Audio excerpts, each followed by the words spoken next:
I think it's all adaptations of books have their own challenges.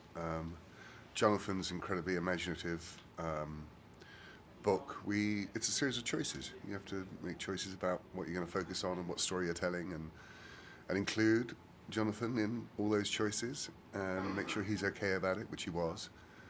Jonathan was a fantastic partner to myself and to Eric Roth all the way through the process, actually.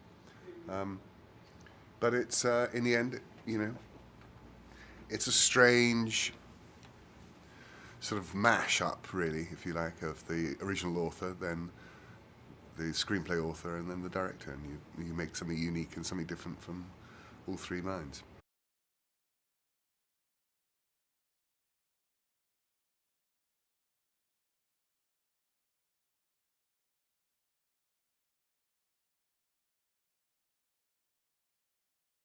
I was in London on 9/11 with the producer of this film, Scott Rudin.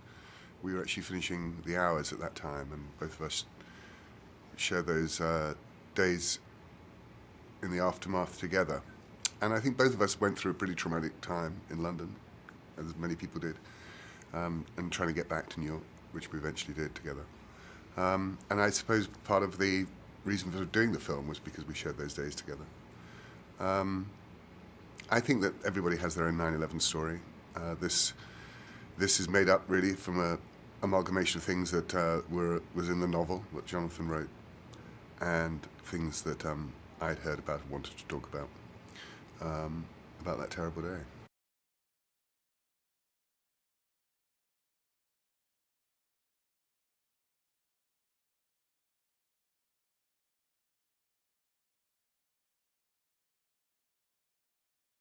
We auditioned extensively, many thousands of kids all across America and indeed in Europe, in England as well. And we were very aware of the particular, challenges this part would demand, and the character has all sorts of special needs, anxieties, phobias that are relieved by his father, and then when his father dies are exposed more acutely. And we needed a very fiercely intelligent child, but a child with a huge emotional range. And we found Thomas. I didn't actually. My producer remembered him on Kid Jeopardy. He won a TV show in America called Kid Jeopardy, and we auditioned him. And Thomas showed all the promise that he eventually did come to realize on screen. I think he gives one of the greatest screen performances by a young actor sort of ever.